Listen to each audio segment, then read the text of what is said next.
Fala, meus queridos, bem-vindos a mais um vídeo. Vamos lá. O que a gente precisa entender exatamente aqui desse fechamento semanal? Ele não foi bonito, mas isso a gente já sabe, isso a gente já entendia. O que a gente precisa ficar de olho primeiramente? Vamos lá. Enquanto nós fizemos esse topo em 31 mil, ele ainda não foi superado. Mesmo nós tendo registrando a terceira semana seguida de rompimento sem continuidade de alta, ou seja, pavio que rompeu, nós temos aqui 3 semanas seguidas que essa zona foi rompida e ignorada, rompida e ignorada, rompida e ignorada.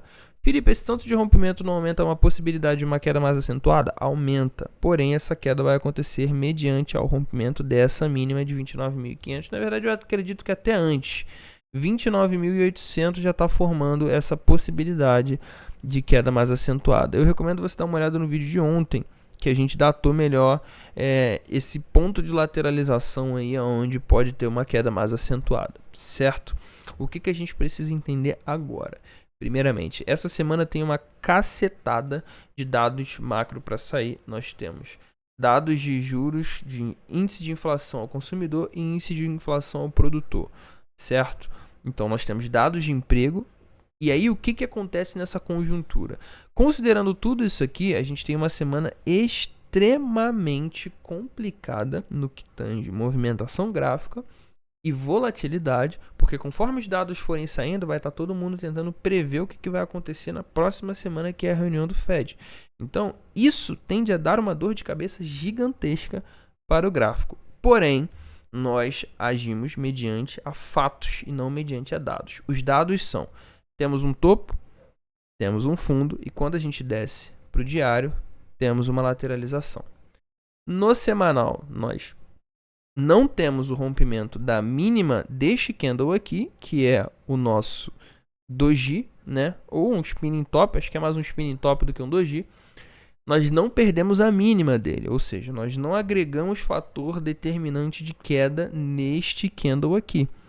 Fechamos uma semana no vermelho, porém dentro das condições desse candle aqui, que foi o nosso candle gerador de sinal. Esse candle aqui deveria ser o candle que foi rompido nessa semana, para que nós tivéssemos, se isso aqui tivesse fechado aqui embaixo, aí era venda nessa mínima aqui, e a gente já está buscando ranges inferiores aqui próximo à região dos 28 mil. Era isso que deveria acontecer. Como isso não aconteceu, diminui a probabilidade disso aqui perder a mínima, o que não quer dizer zerar a probabilidade, quer dizer diminuir, porque a mínima do fator gerador, do candle gerador de topo, não foi perdido. Então, lembre-se disso. Tem a formação de um candle no topo.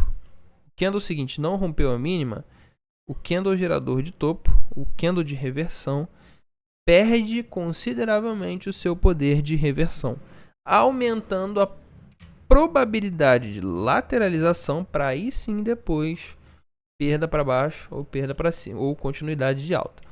Mas nesse ponto aumenta a probabilidade de lateralização quando o candle determinante não tem a sua mínima rompida. Beleza? O mesmo aplica-se ao fundo. Quando, deixa eu voltar aqui nos fundos anteriores para ficar muito mais tranquilo de você entender, ó. Quando o candle determinante, quando candle de fundo, quando candle gerador de fundo não tem a sua mínima perdida e fechada abaixo dela, né? Porque se você rompeu para baixo, fechou acima, você não rompeu. O que acontece? Aumenta a probabilidade de lateralização. Então, lembre-se disso. Formou um fundo, beleza? Ó. Formou um fundo. Se o candle seguinte não fechar abaixo dele, aumenta a probabilidade de lateralização. E é o processo que nós estamos agora, um processo onde o ponto de lateralização ganha uma força absurda, e quando a gente desce para o diário, a gente vê mais força absurda ainda. Só que tem um fator determinante aqui, que é o que pode azedar toda essa situação. Além, obviamente, de toda a cacetada de dados macro que nós temos essa semana, e de Deus e o mundo querendo prever o que o Fed vai fazer semana que vem, nós temos esse fator de bandas de Bollinger aqui, que eu não falei ontem no vídeo, que eu deveria ter falado. Eu vi, anotei e esqueci de falar. Cabeçudo. O ponto é o seguinte: esse padrão aqui de estreitamento das bandas de Bollinger é perigosíssimo. Que quando isso aqui acontece, o gráfico entra num processo de mola, comprime, e aí nessa compressão o que ele faz? Lateralização. Ele lateraliza enquanto ele comprime até o momento que ele expande. E essa expansão pode ser para cima ou para baixo. Obviamente, a gente vai atuar mediante a dados. Lembra do que eu falei? Quais são os dados? A possível rompimento para cima ou possível rompimento para baixo. Só que quando esses dados virarem fatos, ou seja, quando esse rompimento acontecer, é que nós vamos nos posicionar para o gráfico. Perdeu para baixo, nós temos as ranges que nós anotamos no vídeo de ontem. Rompeu para cima, a gente também tem as ranges do que nós anotamos ontem. Então, quer dizer, tudo isso aqui já está analisado. A movimentação que vai fluir através do rompimento dessa lateralização já está analisada no gráfico de ontem. Então, eu recomendo que você veja. E no fim das contas, isso pode acontecer essa semana por conta desses diversos dados macros que vão sair no mercado, certo? No mais, é esperar ver como é que o SP vai abrir amanhã, como é que ele vai se comportar, beleza? E tentar entender o quão impactante vai ser esses novos dados macros no gráfico. No mais, é o que nós temos hoje.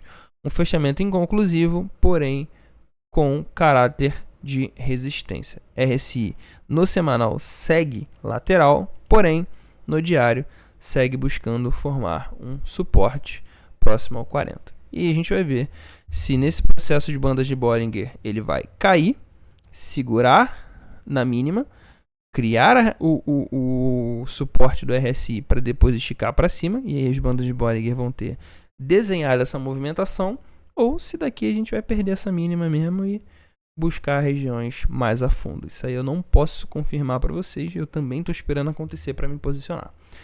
No mais é isso. Se esse vídeo foi útil para você, deixe seu like, não esquece de conferir o link da bio e me seguir nas outras redes também. Valeu, falou, tamo junto.